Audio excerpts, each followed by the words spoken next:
عمر اس سے پوچھ رہا تھا لیکن وہ خاموشی سے ٹی وی دیکھتی رہی۔ میرا خیال تھا میرا چہرہ اچھا خاصا ہے ویسے۔ علیزے میرے چہرے میں کیا ڈیفیکٹ ہے تم یہ بتا دو۔ عمر جیسے اس کے ساتھ گفتگو کو انجوائے کر رہا تھا۔ مجھے کیا پتا، بس مجھے آپ کا چہرہ اسکیچنگ کے لیے پسند نہیں ہے اور کرسٹی کا چہرہ پسند ہے۔ علیزے نے کچھ ناراضگی سے اس کی طرف دیکھا تھا۔ وہ چائے کا مگ ٹیبل پر رکھ کر اٹھا رہا تھا۔ مجھے کوئی بھی چہرہ کرسٹی سے زیادہ اچھا نہیں لگتا۔ آپ اس طرح کرسٹی کی بات مت کریں، اس نے کچھ بگڑ کر اس سے کہا تھا۔ سوری۔ علیزے نے اس کی معذرت پر کوئی دھیان دیے بغیر دوبارہ اپنی توجہ ٹی وی کی طرف مبذول کر لی۔ وہ کچھ دیر وہیں لاؤنج میں کھڑا رہا اور پھر وہاں سے باہر نکل گیا۔ علیزے نے اسکیچ مکمل کر لیا تھا۔ عمر جہانگیر کے اسکیچ کو اسکیچ بک سے نکالنے کے بعد وہ ایک بار پھر اٹھ کر اس کے کمرے میں آ گئی تھی۔ لائٹ آن کرنے کے بعد وہ اسٹڈی ٹیبل کی طرف گئی اور وہاں اسکیچ رکھنے کے بعد اس نے پیپر ویٹ اس کے اوپر رکھ دیا۔ وہ جانتی تھی عمر جہانگیر کے لیے یہ ایک خوشگوار سرپرائز ہوگا۔ یہ پہلا اسکیچ نہیں تھا جو اس نے عمر جہانگیر کے لیے تیار کیا تھا۔ پچھلے کئی سالوں میں ایسے کئی اسکیچز اس نے تیار کیے۔ اس کا چہرہ ان چند چہروں میں سے تھا جو کسی بھی لمحے اس کے ذہن سے غائب نہیں ہوتے تھے۔ بعض دفعہ جب وہ عمر کا کوئی بہت اچھا اسکیچ بنا لیتی تو اسے پوسٹ کر دیتی۔ جواب میں بعض دفعہ وہ شکریہ کے طور پر کارڈ بھیج دیتا یا پھر فون کر لیتا۔ علیزے کے لیے اتنا ہی کافی تھا۔ اگر وہ یہ دونوں کام نہ بھی کرتا تو بھی شاید اسے فرق نہیں پڑتا۔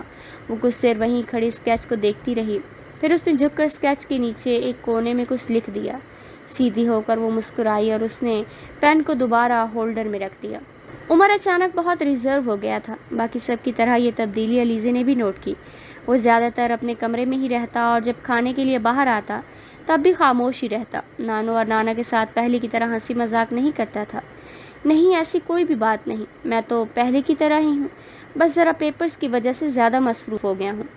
اس دن رات کے کھانے پر نانو اس سے کہہ رہی تھی اور جواب میں اس نے اپنی مخصوص مسکراہٹ کے ساتھ وضاحت کر دی۔ خاموشی سوٹ نہیں کرتی عمر۔ ڈش لیتے ہوئے گفتگو میں حصہ لیا۔ اچھا تو پھر کیا سوٹ کرتا ہے؟ عمر نے دلچسپی لیتے ہوئے کہا۔ تم ویسے کہے لگاتے ہوئے، شور مچاتے ہوئے۔ نانو نے کہا تھا، رہنے دے گرینی، میں اب 24 سال کا ہوں۔ آپ میری جو باتیں بتا رہی ہیں اس سے تو میں 6 سال کا بچہ لگتا ہوں۔ عمر نے ایک شرمندہ مسکراہٹ کے ساتھ کہا۔ وہ اب سلاد کھا رہا تھا۔ ہم لوگوں کے لیے تم کبھی بھی 24 سال کے نہیں ہوگے، ہمیشہ 6 سال کے ہی رہو گے، اور ہم لوگ چاہیں گے کہ تم بھی خود کو 6 سال کا ہی سمجھو۔ علیزے نے بڑی سنجیدگی سے نظر اٹھا کر کو دیکھا۔ وہ اپنے ساتھ ہی بیٹھے ہوئے عمر کا گال چومتے ہوئے اس سے کہہ رہی تھی۔ عمر نے نانو کی بات کے جواب میں کچھ نہیں کہا، صرف خاموشی سے سلاد کھا رہا تھا۔ نانو اور نانا کے بھی ڈبل سٹینڈرڈ ہیں۔ مجھے وہ کسی اور طرح سے ٹریٹ کرتے ہیں، عمر کو کسی اور طرح سے۔ مجھے وہ کچھ اور طرح دیکھنا چاہتے ہیں اور عمر کو کسی اور طرح سے۔ اور پھر بھی نانو کہتی ہیں کہ ان کے لیے سب ایک جیسے ہیں، وہ سب سے ایک جتنا پیار کرتی ہیں، حالانکہ ایسا تو نہیں ہے۔ اب کیا عمر سے وہ میرے جتنا بھی پیار کرتی ہیں؟ بالکل بھی نہیں۔ میں ان کے پاس اتنے سالوں سے رہ رہی ہوں، اور عمر کو آئے ہوئے تو چند ہفتے ہوئے ہیں، اور نانو کی کتنی آسانی سے اس سے میری جگہ دے دی، حالانکہ عمر کو تو اس جگہ کی ضرورت بھی نہیں ہے۔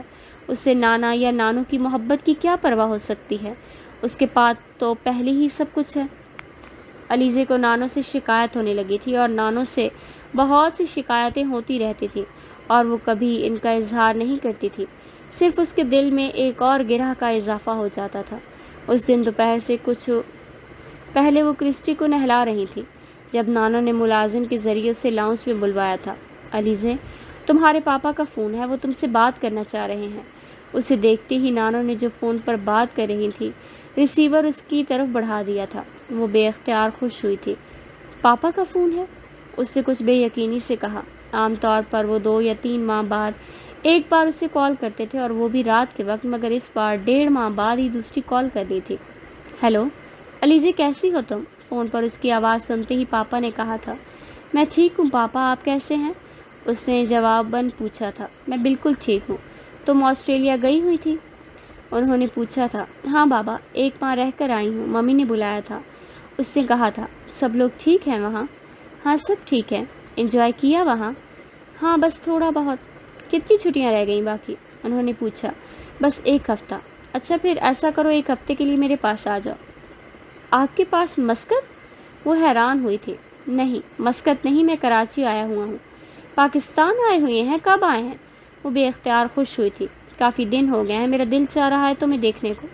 میرا دل بھی آپ کو دیکھنے کو چاہ رہا ہے، تو بس ٹھیک ہے، تم کل کراچی آ جاؤ، انہوں نے حتمی انداز میں کہا۔ آپ نے نانو سے بات کر لی؟ اس نے حامی بھرنے سے پہلے ان سے پوچھا۔ ہاں، میں نے انہیں بتا دیا ہے، ایئرپورٹ سے فون کر دینا، میں ڈرائیور بھیج دوں گا۔ گھر کا نمبر ہے نا پاس؟ یس پاپا، اور موبائل کا؟ وہ بھی ہے۔ بس ٹھیک ہے، اب تم سے کراچی میں ملاقات ہوگی، خدا حافظ، انہوں نے بات ختم کرتے ہوئے کہا۔ پاپا، اس نے بڑی تیزی سے کہا تھا۔ وہ فون بند کرتے کرتے رک گئے۔ کیا بات ہے علیزے؟ پاپا، میں آپ کو بہت مس کرتی ہوں، اس نے کچھ دیر کی خاموشی کے بعد کہا۔ میں بھی تمہیں بہت مس کرتا ہوں علیزے۔ دوسری طرف سے فون بند کر دیا گیا۔ پھر تم جا رہی ہو؟ فون کان ریسیو کرتے ہوئے کانوں سے ہٹاتے ہی نانو نے اس سے سوال کیا۔ ہاں نانو، میں تمہاری سیٹ بک کروا دیتی ہوں۔ کتنے دن رہو گی وہاں؟ نانو نے اس سے پوچھا۔ کم از کم 1 ہفتہ، اور زیادہ سے زیادہ کا کوئی پتہ نہیں، اس نے مسکراتے ہوئے کہا۔ لیکن 1 ہفتہ کے بعد تمہارا کالج بھی تو کھل رہا ہے، نانو نے جیسے اسے یاد دلایا۔ ہاں مجھے پتہ ہے، لیکن نانو کچھ نہیں ہوتا اگر میں کالج سے کچھ چھٹیاں بھی لے لوں۔ آپ کو پتہ ہے کہ میں کتنی دیر کے بعد پاپا سے مل رہی ہوں، لیکن تمہاری اسٹڈیز کا حرج ہوگا۔ کچھ نہیں ہوگا نانو، میں واپس آنے کے بعد سب کچھ کور کر لوں گی۔ آپ جانتی ہیں مجھے یہ کرنے میں کوئی پرابلم نہیں ہے، اس نے اصرار کیا تھا۔ ٹھیک ہے، تم شہلا کو فون پر کالج میں اپلیکیشن دینے کے لیے کہہ دینا۔ نانو سے ہدایت دیتی ہوئی اٹھ کھڑی ہوئی۔ اس رات وہ بے تحاشا خوش تھی، اور یہ خوشی کسی سے بھی چھپی نہ رہ سکی، حتیٰ کہ عمر سے بھی نہیں۔ رات کے کھانے پر نانو کو اس کے کراچی جانے کے بارے میں بتا دیا تھا۔ عمر نے اس وقت غور سے اس کا چہرہ دیکھا تھا۔ وہ آج پہلی بار کھانے کی ٹیبل پر مسکرا رہی تھی۔ نانا کچھ دیر اس کے پاپا کا حال احوال پوچھتے رہے۔ وہ بڑے جوش و خروش سے پروگرام کے بارے میں بتاتی رہی۔ رات کو وہ مسلسل سامان پیک کر رہی تھی، اور جب نانو اس کے کمرے میں آئی تھی، کل صبح 9 بجے کی فلائٹ ہے، تم 7 بجے تک تیار ہو جانا، میں نے عمر کو کہہ دیا ہے، وہ تمہیں ایئرپورٹ ڈراپ کر دے گا، انہوں نے اسے اطلاع دیتے ہوئے کہا تھا۔ عمر ڈراپ کر دے گا؟ مگر عمر کیوں نانو؟ ڈرائیور کو کہے نا۔ وہ کچھ سٹ پٹائی تھی۔ ڈرائیور آج نہیں آیا، مجھے نہیں پتا کل بھی آنا ہے یا نہیں، ویسے بھی ڈرائیور 8:30 بجے آتا ہے، اور تمہیں 8 بجے تک ایئرپورٹ پر پہنچ جانا چاہیے۔ آج ڈرائیور آ جاتا تو میں اسے کل جلدی آنے کا کہہ دیتی۔ اب نانا سے کہہ دینا مجھے ڈراپ کرنے کے لیے، اس نے پھر اصرار کیا۔ تمہارے نانا کو میں اتنی صبح کہاں اٹھاؤں؟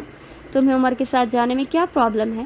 نہیں، بس ویسے ہی، کچھ کہنے کی ضرورت نہیں، بس وہی تمہیں صبح چھوڑنے جائے گا، نانو نے حتمی فیصلہ اس سے سنایا تھا۔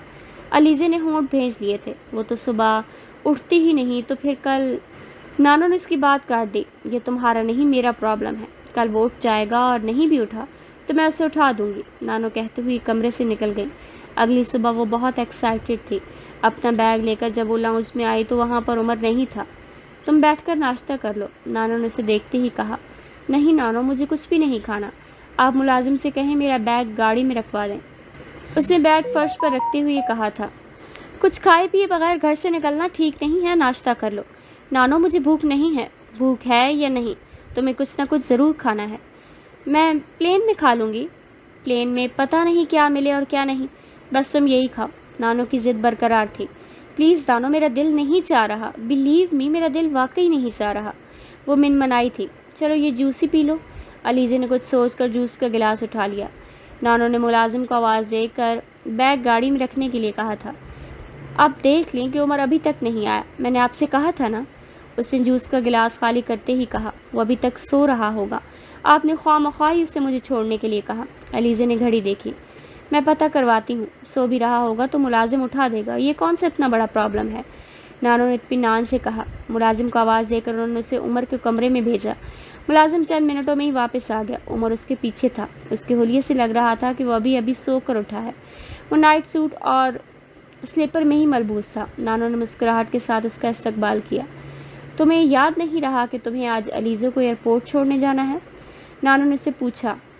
مجھے جگانے کے لیے ملازم کو بھیجنا پڑا؟ نہیں، ملازم کے جانے سے پہلے ہی اٹھا ہوا تھا، مجھے یاد تھا، میں الارم لگا کر سویا تھا۔ علیزے نے 7 بجے تیار ہو کر نیچے آنا تھا، میں نے سوچا 15 منٹ میں وہ بریک فاسٹ کرے گی، میں 7:10 کا الارم لگا کر سویا اور 5 منٹ میں یہاں ہوں، اس نے انگلیوں سے بالوں میں کنگھی کرتے ہوئے بتایا۔ اس کی ہر چیز ہمیشہ کی طرح تھی۔ نانو اس کی بات کے اختتام پر کچھ فخری انداز میں علیزے کی طرف دیکھ کر مسکرائی۔ وہ کچھ کہے بغیر نظریں چرا گئی۔ چلیں علیزے؟ عمر نے اس بار علیزے سے پوچھا۔ وہ خاموشی سے کھڑی ہو گئی۔ آؤ میں تمہیں باہر تک چھوڑ آتی ہوں، نانو نے علیزے کا ہاتھ پکڑ کر کہا۔ عمر ان کے آگے چلتا ہوا باہر نکل گیا۔ وہ گاڑی سٹارٹ کر رہا تھا جب نانو نے اسے گلے لگا کر خدا حافظ کہا۔ وہاں جاتے جاتے ہی مجھے رنگ کر لینا، مجھے تسلی ہو جائے گی، انہوں نے علیزے سے کہا، اور کوشش کرنا کہ جلدی آ جاؤ۔ علیزے نے مسکرا کر سر ہلا دیا۔ عمر نے فرنٹ ڈور کھول دیا تھا۔ علیزے نے ایک بار پھر سے نانو کی طرف ہاتھ ہلایا اور گاڑی میں بیٹھ گئی۔ نانو وہیں پورچ میں کھڑی ہاتھ ہلاتی رہی تھی۔